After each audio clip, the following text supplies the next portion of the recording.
When you think of actors who have won 4 Primetime Emmy Awards, Peter Falk is probably the first actor that comes to your mind. Did you know that he worked in a boring government job before he became one of the most iconic actors in Hollywood? Let's dive into the video and take a look at his life, early years, and having his eye removed at the age of 3. Falk was born in New York to Jewish parents. I think most people will agree when I say that life as a toddler is hard. Most of us don't remember those years, but Falk probably did because when he was 3 years old, his right eye was removed because of a rare form of cancer. He wore an artificial eye after the surgery and was known for his squint caused by the eye for the rest of his life. Many would think that an actor with an artificial eye wouldn't be able to get too far in the film industry, and that opinion was shared by a theatrical agent too. But Falk wasn't one to pay attention to such opinions. He didn't have a hard time finding success in Broadway in the 50s, but we'll get back to that later. His artificial eye did save him from getting drafted into World War II, though.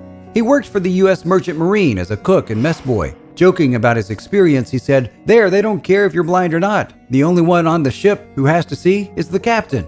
And in the case of the Titanic, he couldn't see very well either. He spent about 2 years in the Merchant Marine and then went on to get a bachelor's degree in literature and political science.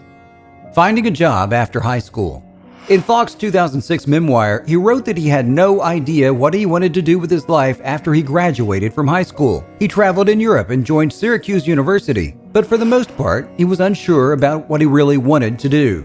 He got a master's in public administration degree from Syracuse University in 1953. The degree was going to help him get a job in the government, but he had absolutely no interest in it. He tried to join the CIA, but was rejected because he had been part of Marine Cooks and Stewards Union, a labor union that was accused of being communist. He finally found work as a management analyst at the Connecticut State Budget Bureau in Hartford.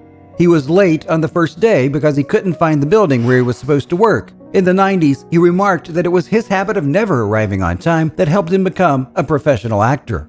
Theater. Falk became a member of a community theater group called the Mark Twain Maskers around the same time when he was working in Hartford. Still not sure where he was going with his life, he decided to join a class for professional acting. Falk said he lied his way into the class, and when he told the teacher that he wasn't a professional, he was told that he should be. This was the moment in his life when he decided to quit his job in Hartford and move to Greenwich Village so he could pursue a career of acting. His teacher, who was the Broadway legend Eva Le Gallienne, recommended him to the William Morris Agency in New York. His first Broadway performance was in the play Diary of a Scoundrel. His life was finally headed in the direction he wanted. He was going to become a successful film star, and he wasn't going to let his artificial eye or his habit of always being late get in the way of his dreams. Film career. Things seemed to be looking up for Falk, but it was around this time that he was told by a theatrical agent that he wasn't going to get very far because of his fake eye. He went to Columbia Pictures for a screen test but failed to impress anyone. Harry Cohn, the co-founder of Columbia Pictures, told him, "For the same price, I can get an actor with 2 eyes." He auditioned for a role in another film but failed to get that one. He managed to get selected for minor roles in a couple of films in the late 50s, but it was his role in the 1960 film Murder, Inc.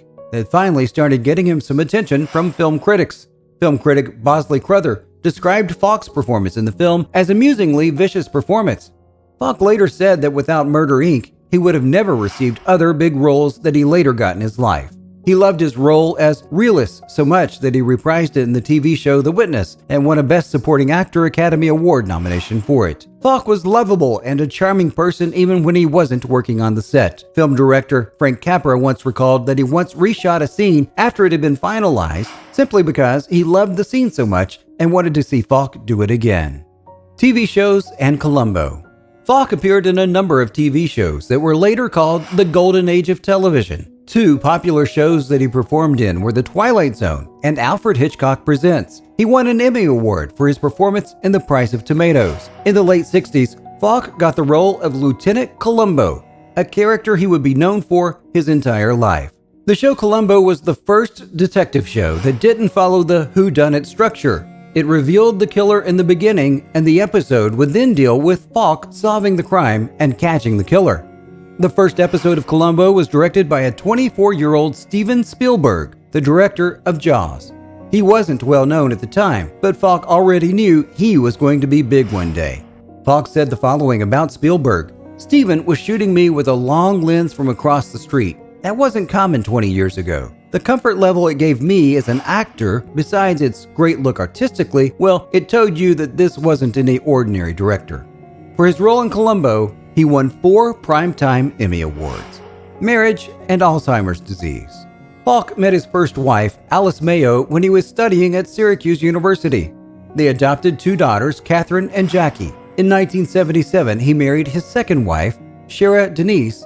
It was Denise who stopped some of Falk's family members from seeing him before his death, because of which a law called Peter Falk's Law was passed in New York State, which makes it mandatory to have guidelines for end-of-life notices, among other things. Near the end of his life, Falk was suffering from pneumonia, dementia, and Alzheimer's disease. He died at his house in Beverly Hills in 2011. He's still remembered for his humor and for his role as Lieutenant Columbo. Falk is a reminder that as long as you have a dream and you're willing to put in the effort to fulfill it, you will make it come true, even if you wear an artificial eye. And you're always late to work. As long as you know what you want to do and you're passionate about it, there's nothing that can stop you from getting it. So what's your favorite Peter Falk film? Let us know in the comments below, and don't forget to press the subscribe button.